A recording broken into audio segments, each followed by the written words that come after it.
High, আমরা কিন্তু প্রত্যেকেই জানি যে আমাদের দুটো করে হাত থাকে, ডান হাত, বা হাত। বাট আরো একটা হাত থাকে, সেটা কি জানো? সেটা হচ্ছে অজুহাত। দেখো, আমরা যখন কোনো ব্যাপারে কনফিউজ হয়ে যাই বা কোনো কাজ করার থাকে, বা ধরো কিছু বুঝে পাচ্ছি না, তখন আমরা কি করি? তৃতীয় হাতটা ইউজ করি, সেটা হচ্ছে অজুহাত। তো আমি বলবো, সেটা তো দেওয়াটা খুবই সহজ, তাই না? অজুহাত দেওয়াটা কিন্তু খুবই সহজ। কিন্তু আমি এটা বলবো যে অজুহাত না দিয়ে সেই কাজটাকে করার চেষ্টা করো।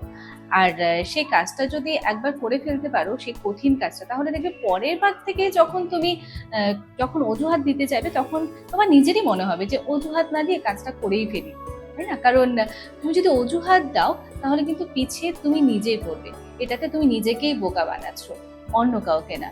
তো নিজেকে বোকা বানানোর থেকে আমি একটা কথাই বলবো, যে সে কাজটা করে নেওয়াই ভালো, তাই না? অজুহাত না দিয়ে।